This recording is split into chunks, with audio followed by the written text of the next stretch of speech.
Hello and welcome everyone, my name is Madals and this is another StarCraft 2 England cast. Now today guys, I've got a ladder game. It is between NRS's RaNgeD, who is the red Protoss player in the top left position, and in the lower left position we do of course have 4-Knots MaSsan, who is the blue Zerg. And well, I've cast quite a few of MaSsan's games recently. He's been putting loads up and he is a real up and comer and he is doing some impressive stuff, I must say. Now this is one of two ladder games I've got from these two, so if you haven't watched the other one, it's either not released yet or it's on my channel, so give it a watch because that's also going to be very good, and it is between these two. So they are just two best of one games, so it's not like it's best of three or anything. So anyway, looking here, RaNgeD chucking down that pylon on the low ground, going to be fast expanding. Antigua, hardest map in the map pool to get that fast expand off in my opinion as Protoss, just because it's such a wide area it can be really awkward. Even there's really wide, so it will be interesting to see how it's played out. I mean, the other option is of course put the pylon down here and use the Nexus as part of the wall off and go for a double photon cannon. That's also effective, but obviously getting the complete wall off is better if you can secure it. MaSsan probably going to go for a 14 or 15 pull into a 16 hatch into a third base at about 4 minutes 20ish. Now that's actually a really easy third base for the Zerg to play, especially in a spawning position. Now obviously the big problem for RaNgeD is he's pretty much confined to going for a 2-base play, because this third base is already quite difficult for a lot of Protoss players to take in this matchup, and that's due to these rocks. Considering the fact that it's only a short distance away, it makes it even harder for this to be secured. So I'm definitely counting on a 2-base play out of RaNgeD.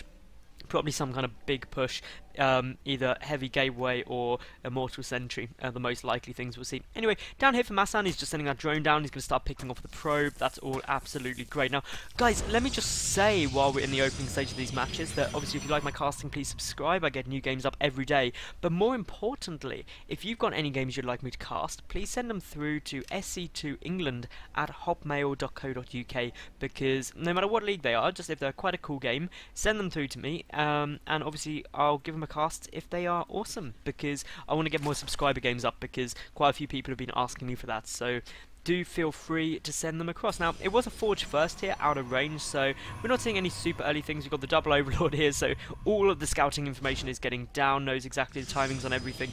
Gas timings, you probably won't see them for a while. MaSsan taking the third before the natural, just due to the pylon being irritating. We do have the Zerglings out now, going to check everything down. MaSsan probably going to take his natural base fairly soon. I reckon really in the next 30 seconds or so it will be coming down. Looking here for RaNgeD, he's getting up the photon cannon, getting up the gateway. He's keeping that probe there ready to chuck down another gateway should he need to in case of aggression, but only 4 Zerglings aren't really going to be too much of a threat, plus the cannon will be done in time. There's the second gateway, so there we go, everything really there ready. We've got of course the 2 probes sitting there completing the wall off, and now the cannon's done, these 4 Zerglings will just have no chance of any aggression. The natural base is down, so we're up to 3 bases of the Zerg already. We've got the lava inject, the next queen queued up. Gas won't be coming down to around 50-ish supply. You don't need it before then. Now obviously the double gas just chucked down by RaNgeD there, his natural base just finishing up as we speak. The overlords can see, obviously I believe they can see the gas timing. Yep, they can definitely see the gas, so this is just good overlord placement. You may want to start thinking about moving them out once you see a cyber core complete, because obviously that's the point on which stalkers can start getting made, sentries can start getting made, and obviously they're under threat. So this is all good. I like the fact that this overlord going quite a long way across, just getting all the scouting information possible, making sure there's nothing too fishy going on. This one probe is going to start taking a little bit of damage, but should be able to be picked off fairly easily by these Zerglings. It will get killed before it gets back to base. Looking here, drone transfers going down. We've got the queens, 1 creep spread there, that's good. We should have a queen started at the third base shortly. I personally like getting an extra queen just purely for spreading creep. I think it's very, very effective.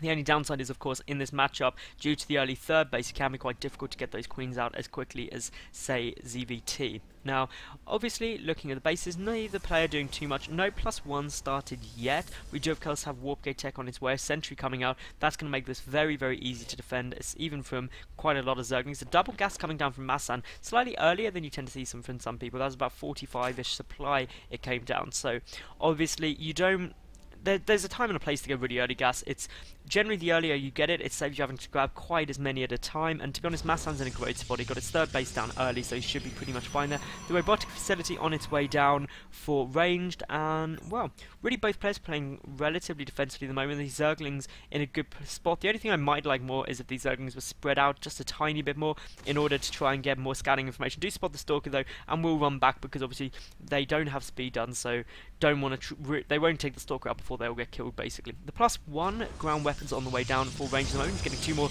gateways chucked in there. Looking down for MaSsan, he's got his lair coming down, his roach one, and now his evolution chamber. So that roach one came down at what?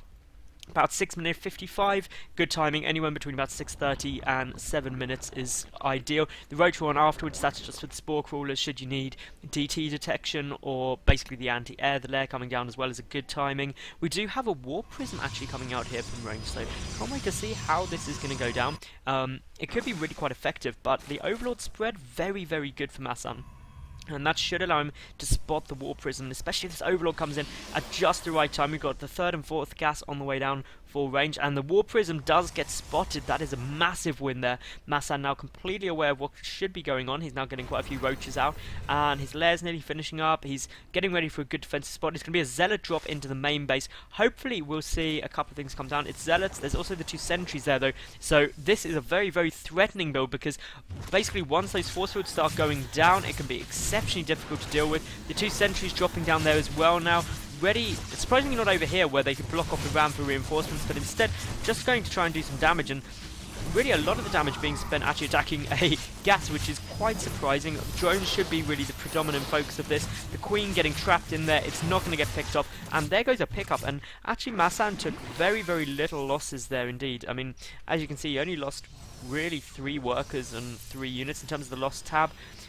Actually, RaNgeD came off worse. Now, looking here, the Overlord is getting picked off. For the moment, we've got the Immortals coming out, so this is going to be an Immortal Sentry follow-up to it. But MaSsan, he's quite comfortable now. He's getting out quite a few roaches. They're staying in a good defensive position, and this kind of drop play isn't going to be effective when there's so many roaches in the main base already. 1 sentry gets picked off, and that is a good little win there. And MaSsan incredibly coming out a lot better than his opponent here. As we look in terms of the worker count, he's 9 workers ahead. That'll start really getting higher now. He's feeling a bit safer, and he's getting drop tech down, ventral sacks, and also the Overlord speed upgrades. So we are definitely going to see drops from both players right now, which is really quite exciting. The 3rd base trying to get secured out here from RaNgeD. It's a very, very difficult base to hold though, especially when you think drop tech could be coming in, because that is in a tiny, tiny gap between. But 3 photon cannons are there, which means that obviously it'll be very difficult to get in unless the drop comes down back here, which will be out of range. That Warp Prism coming over, nothing in it though. The Queen just going to start picking it off. The only thing I'm surprised we're not seeing is RaNgeD really utilise the fact that this base is very, very undefended, but of course the centre watchtower helped by some roaches, so good scouting information from MaSsan, good map awareness, which is obviously going to pay off in basically preventing any kind of run-bys or anything like that. But here comes the real danger push, but it's not an all-in because the 3rd base has been secured. It's just aggressive play at the moment. We do now have the Overlord coming to scout over. Ventricle Sacks is half done. The +1 Protoss ground armor on its way down. Baneling Nest on its way, so we could see some Bane Rain as well. Looking here, we do have the Roaches charging forward, picking off that forward pylon very, very nicely. Some more some force fields go down. Do manage to pick off 1 Roach, but 1 Roach for 2 force fields isn't that cost effective. MaSsan, meanwhile, just pumping units after units. He is in precisely the right point to deal with this aggression. These Stalkers going to be quite irritating, but obviously if a good engagement can be achieved by MaSsan, he should be absolutely fine here. Those force fields not quite on the money. Most of those roaches escaping, only a couple of units getting trapped, and if you do force this force basically to stay all the way back, lots of force fields to be spent in the center of the map, you're going to be in a great spot. But what's even better is if you load everything up into Overlords and you just drop it on their heads, because then there's no way to micro out the way, there's no way to use force fields. A small little Zealot drop coming in here, which, to be honest, 4 Zealots are a bit annoying, but all you need is a handful of roaches there to engage. But here's where most of the action's coming from, and those Overlords have lifted all of the Protoss units, spreading out as best they can. But this is absolutely brilliant drop play for the moment, and it's going to allow these roaches to get around absolutely everything. The Immortals need to get focused down for the moment, though, which is precisely what's happening. We see 1 fall very, very quickly. The rest of the Stalkers getting cleaned up, and this is incredibly cost-effective for MaSsan, who is just pumping more and more units behind this. He has cleaned up all of the Zealots in his main now with those roaches. The rest of the Immortals getting focused down. We've got 1 with 10 kills, though, 1 with 9 kills, so they have still done an awful lot of damage, but they do both get picked off. The reinforcing Immortal will probably fall as well now. There's a second one there, and for the moment MaSsan just pulling back, reloading up into those Overlords. Needs to be careful here though, because a lot of Stalkers are getting warped in, but MaSsan looks like he's just going to go straight up towards the main base, which would be incredibly awkward for RaNgeD to try and defend, because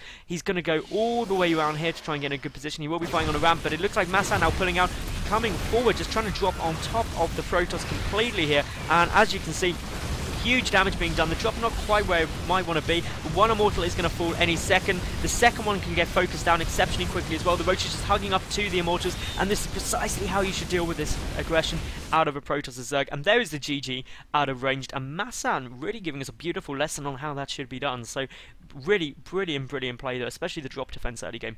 Anyway guys, if you did enjoy, please subscribe, leave a cool comment, like the video, and well, flick over to my channel if you want any more StarCraft. But most importantly, I hope you enjoyed, and I'll see you tomorrow for yet another new game. Bye for now.